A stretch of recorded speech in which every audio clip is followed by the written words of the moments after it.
first and foremost, I want to thank our sponsors, Stanford Medical. Josh is outside, but Josh has been huge in helping us, so thank you so much, and being so supportive. The other thing too is I want to invite all of you guys to go outside and see the exhibitors. So we have some incredible people that are here and organizations that are here. They both help from an emotional standpoint. There's some that are financial standpoint. So it's every aspect of the VA journey. So I encourage all of you guys to visit those tables and hear what they have to say. We're going to touch on some of the amazing initiatives that we have partnered with some of these on, and they can kind of help go into those. So please visit them throughout the day. And then we also have Happy Mother's Day to everyone. So when you checked in, first of all, for spending the weekend here with us, but when you guys checked in, we actually had a special Mother's Day bracelet for all the moms. So we, if you guys didn't grab one, please go out there and grab one. We partnered with the Little Words Project. They're an incredible organization that love helping other organizations. So you have a little card and a little QR code that will tell you guys about that. But we wanted you guys to feel special, and because you guys are special, so thank you for being here. And really quickly, I'll go because we have only a couple minutes. Just to tell you guys a little bit about here, is we're actually only a little over 2 years old. We were founded by Jen and myself in 2022, and when we started, we actually only had 8 states that were represented. And then as of today, we actually have over 150 patients and families that are affiliated with us, and we flipped it, and now we're represented in all but 8 states in the US. So that's incredible growth for 2 years, and we're so proud. Really, we wanted to go ahead and go through these programs, which we will highlight, but that's because of the people who have been involved. So we want to say thank you to you guys for this incredible 2 years and for this growth, and we can't wait to see what the future holds. And then I wanted to kind of take a step back, and the reason why we had Kate start and do all of the kind of icebreakers is we wanted everyone to see that we all have more in common than we think. We all have some connection. And as we're going through the day, and this was evident yesterday, everyone is so interested in the patient and voice within the VA journey. And that's something that has come probably within the last decade or so, that patients and families are starting to get more of a voice, and providers and centers are really wanting them to take the steering wheel, if you will, in the child's journey, and they want help and to partner and to know what's important to you guys. So as we're going through today, I want you guys to remember that community and collaboration is really the theme of today.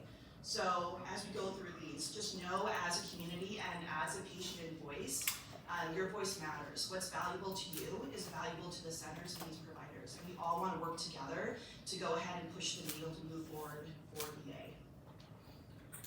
And with that, I actually want to introduce our first speaker, our keynote speaker. So Amanda Griffith-Atkins, excuse me, and I'm kind of a little bit of a fangirl here because Amanda, so we actually found Amanda on Instagram. And it's social media. Yes, everyone can say it has its negatives, but within this community, I think a lot of the people that we've met here have actually has been via social media. And it's been amazing to actually, a lot of you have actually hugged for the first time today. And even though we've known each other for years. But with Amanda, she's really resonated within the VA community. And I think a lot of you guys have reposted her words. And it's because she knows exactly what we're going through. So as a parent from a rare disease child, Amanda just has incredible words. She is a licensed marriage and family counselor, and so I was so honored that she agreed to be our keynote speaker. So, here's Amanda.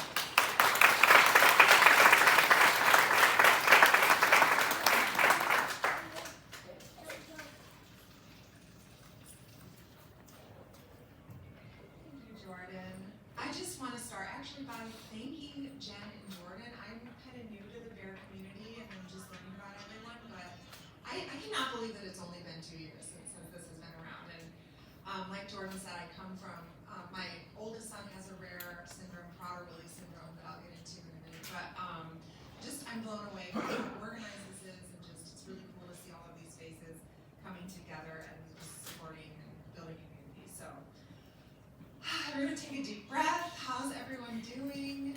This is a lot, I'm sure. You might have really mixed emotions, feeling hope and excitement, but maybe there's some anxiety and just hardship through what you've experienced as well. But like I said, I'm so grateful that this community exists and that everyone's able to find support and connect to each other this way. But the reality is that the day-to-day of caregiving is exhausting. Like I said, I'm the mom to a 15-year-old son named Asher, and he has a rare genetic syndrome called Prader-Willi syndrome. It occurs in 1 in 15,000 births and impacts nearly every part of who he is. Okay, I know we asked this question earlier, but raise your hand if you're a parent to a child with VA. Okay, keep your hands up. And now I want you to keep your hand up if you feel like you were prepared for this journey.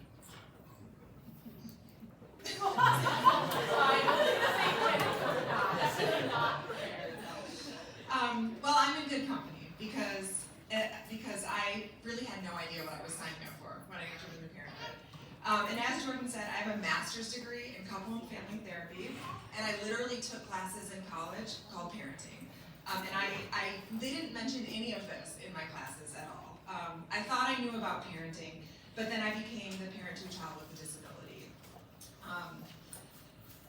And this conference has been filled with research and hope and resilience, and I'm so grateful for all of the kind of steps forward that surround VA. But for the next few minutes, I'm going to ask you to think about the hard stuff.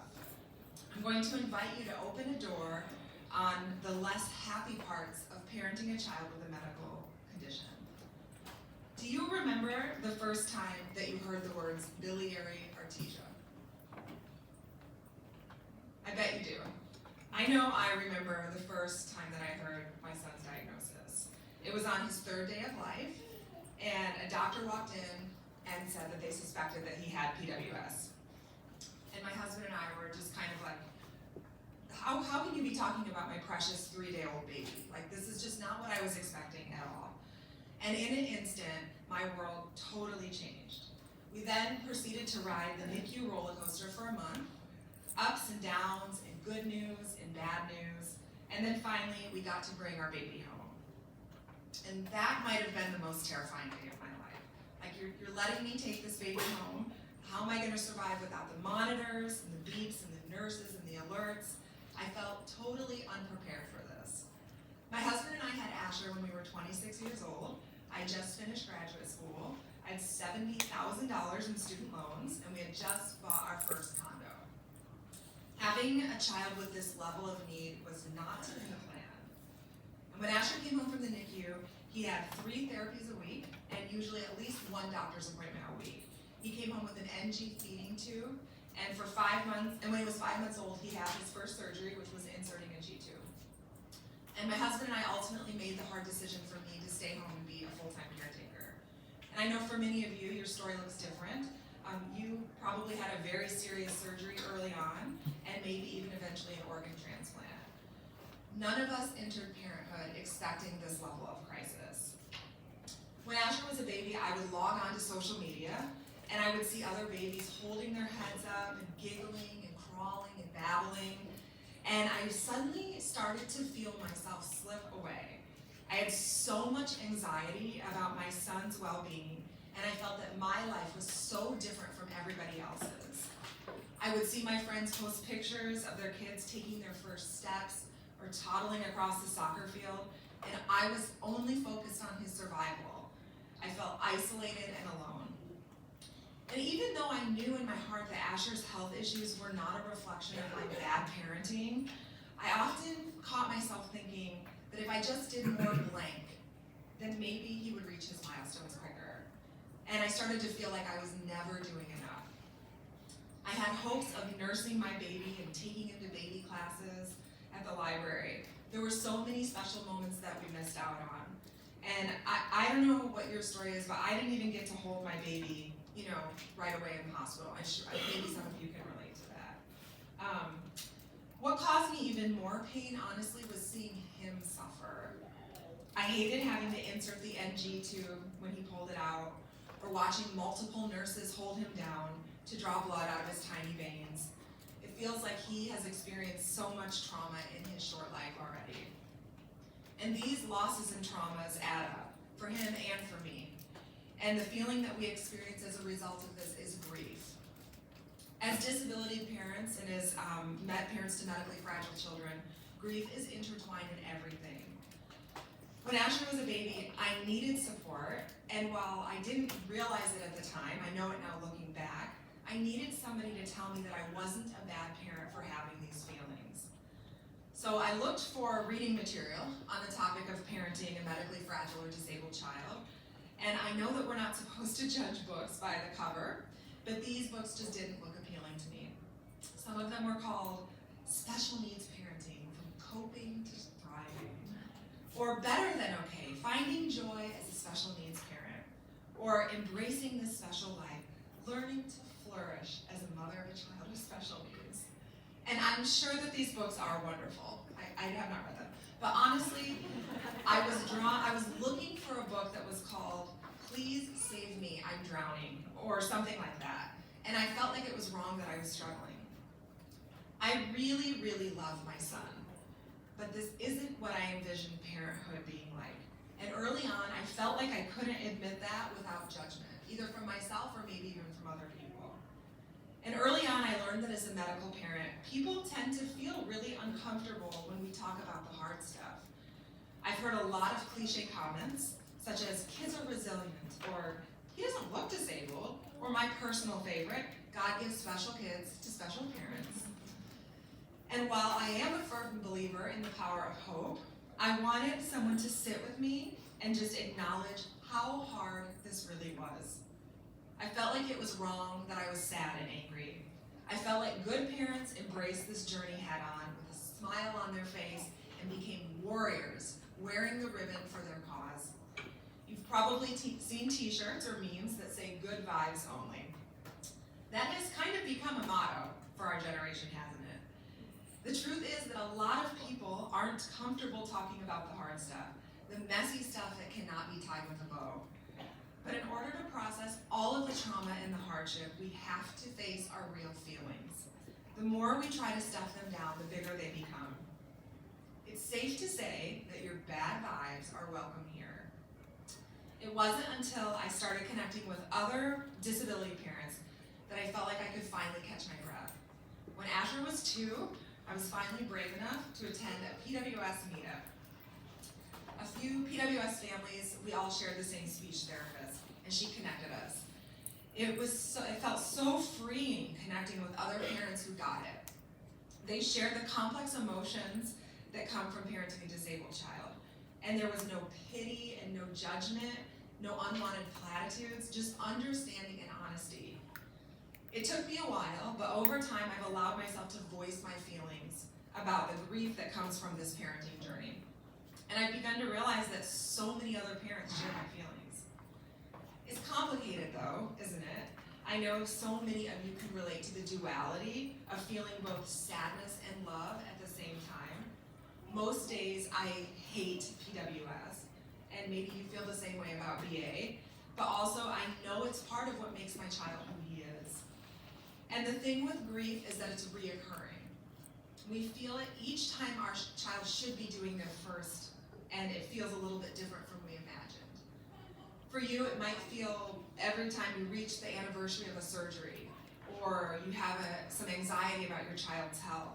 Maybe that's what grief feels like for you. And for parents of little ones, I'm just going to ask you a question and you can kind of focus on it. When does your grief arise? And when do you notice it the most? And for parents of older kids, I'll ask you the same question. When does your grief arise? And when do you notice it most? I have no doubt that your child, just like mine, is complex, intelligent, funny, curious, and so loved. But back to duality, BA may also dictate your ability to function as a family. you are probably on constant high alert for a sign that things are off. And you may even have trauma from the whirlwind of getting a diagnosis and then treatment. Parenting has been much harder than I imagined, and I understand that probably all parents would say that. But at times it's been scary. I never imagined the medical journey that we would take as parents, and there's nothing I could have done to prepare for this.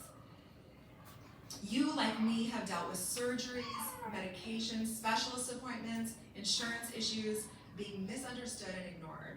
And even today, when I'm admitting how hard things can be, I think in the back of my head, I hope they know how much I love Asher and that I would do anything for him.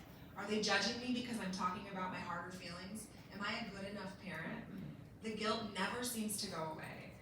When I really step back and think about the parenting journey I've been on, I feel a deep sense of loss. There's joy, but there's a whole lot of anger, sadness, and grief. Grief for him, grief for me, grief for my other kids. The truth is, it just doesn't seem fair, but by now we've all learned that life isn't fair. And maybe you felt this too. And that's why I want to encourage you to allow yourself to feel the hard stuff. Talk about it. Don't be ashamed of it. It doesn't make you a bad parent. In fact, it's normal and it's okay. Brene Brown says, I now see that owning our story and loving ourselves through that process is the bravest thing we will ever do. I'm going to read it one more time. Owning our story and loving ourselves through that process is the bravest thing we will ever do. I also think it's interesting that the little bracelets say brave era. We didn't plan that, but I'm just saying. So I'll ask you, what does it look like to own your story?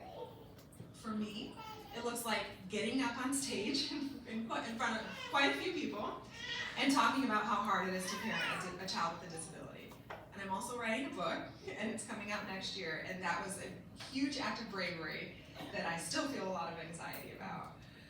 For you, it might look like setting boundaries and being honest about your family's limitations. It might look like instead of swallowing emotions, you allow yourself to cry and call a friend when you feel discouraged.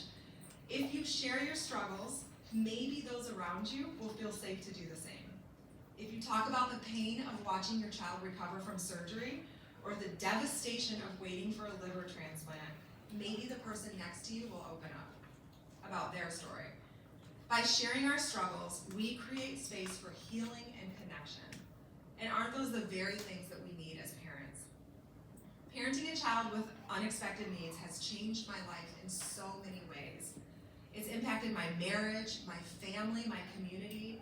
This is not what I expected parenthood to be like. It's still hard to find people who get it.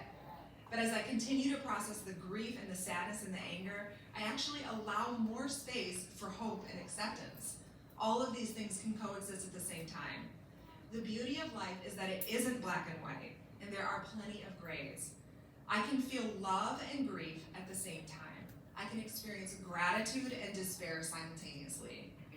If my words resonate with you, I'm so glad that you're here, because collectively we can create space for the conversation around honest parenting. The conversation that says parenting is life-changing and hard and scary and wonderful and breathtaking all at the same time.